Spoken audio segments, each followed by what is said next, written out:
and we just stepped in the health club. Erectile dysfunction can have quite the toll on a man and his wife. Fortunately, there's a lot a couple can do to overcome erectile dysfunction and enjoy better intimacy. So here's everything you need to know about erectile dysfunction.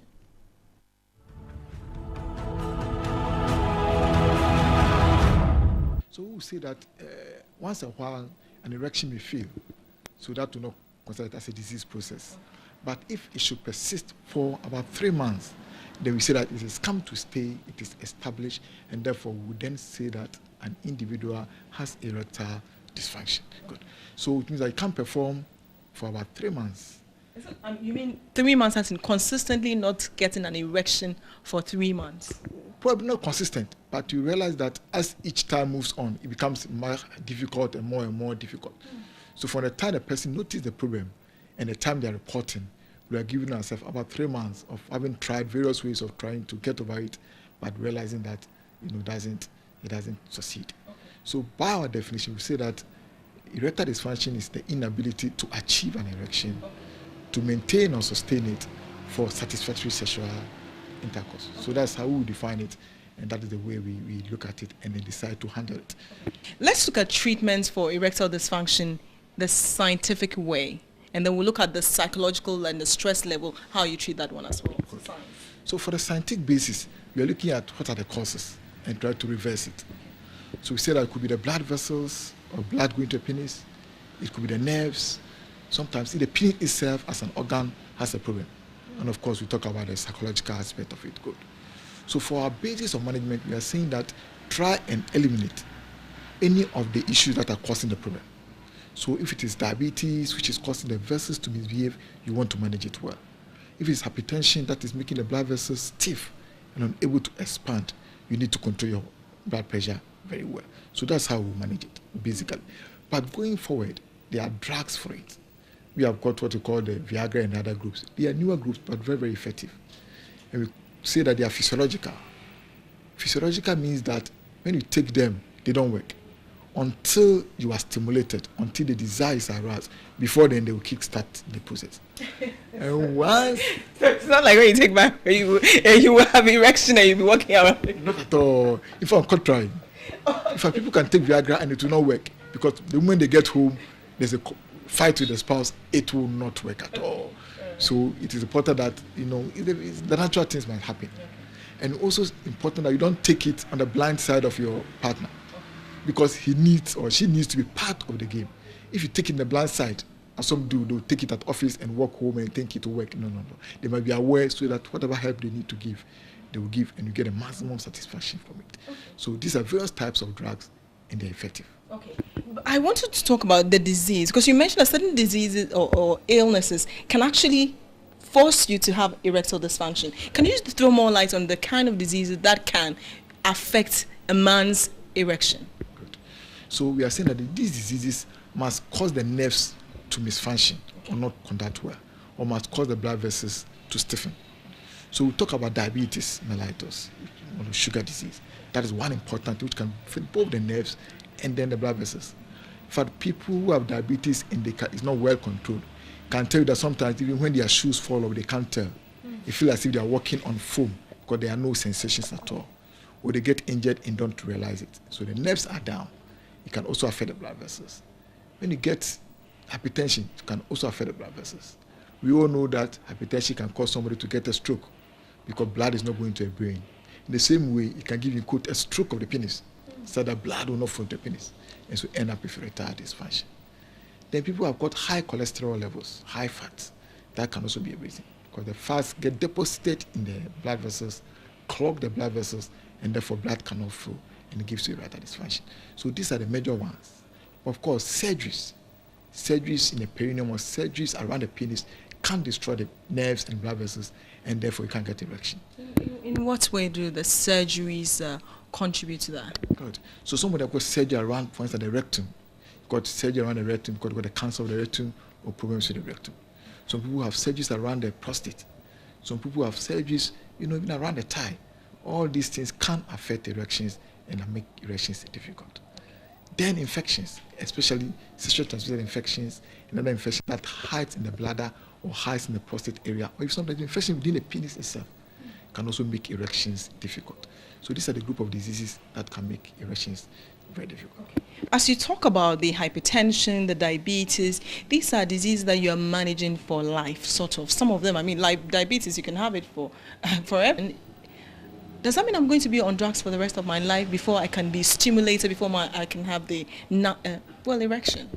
Yes, for some people, they have to be on it for a long time. But what we know is that there are, other environmental factors or physical activities that can help reduce the frequency of even using these medications, even though they could be helpful. For example, exercise. Exercise has been found to be very, very useful because it allows blood to flow easily into the penis for the erections. Oh, this is a penis? So this is like the inside? Oh, the inside of the penis. So it allows blood to flow in adequately. So exercise is helpful.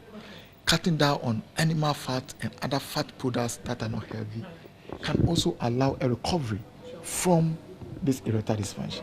So yeah, the diabetes and hypertension can lead to a lifelong erectile problem, but with this management of diet and exercise, and of course improving the marital relationship or partner relationship, can let somebody be off the medicines altogether.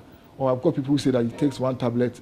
Okay, is this what they call the balls? Is it the balls? Not really. Well, this looks up a bit looking at the kidneys, but the balls will somewhere, down there, being hidden somewhere close by there. So this is the balls there. Okay. Now the balls are important because they produce testosterone, which is the main male hormone for driving it. It gives it the male cycle to allow for desire. It gives strength to the penis by making sure that the tissues are healthy for a male. So testis is important.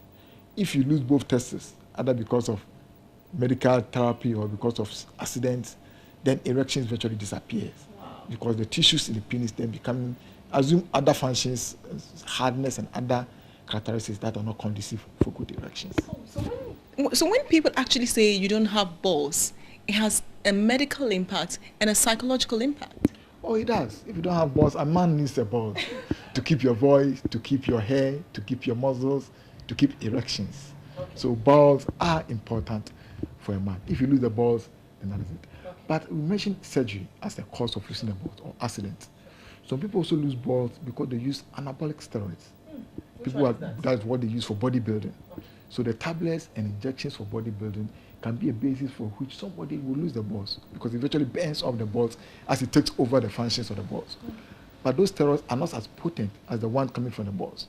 A teaspoon of what is coming from the balls is more powerful than, so to say, a liter of what you take from outside. But pretty soon, you have become virtually feminized. Okay. So all the balls are bent away.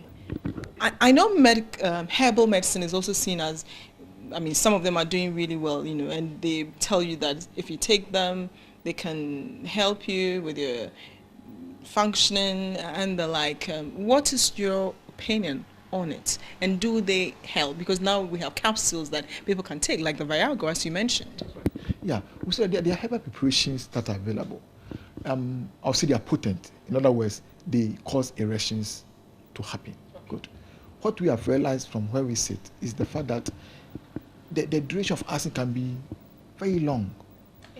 Typically, there's erection, blood comes to the penis, and after orgasm and ejaculation, there's a reversal. Blood should move out for a new, more nutrient blood to come in.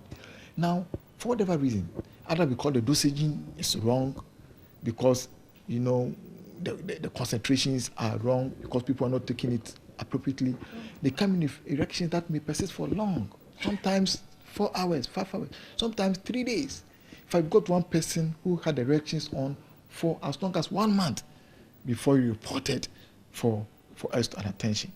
What that happens, then virtually no nutrients to the penis and all the tissue in the penis die off and the penis becomes as hard as wood. Doctor, somebody had erection consistently for 1 month. For 1 month. The first few hours and a day, it was painful.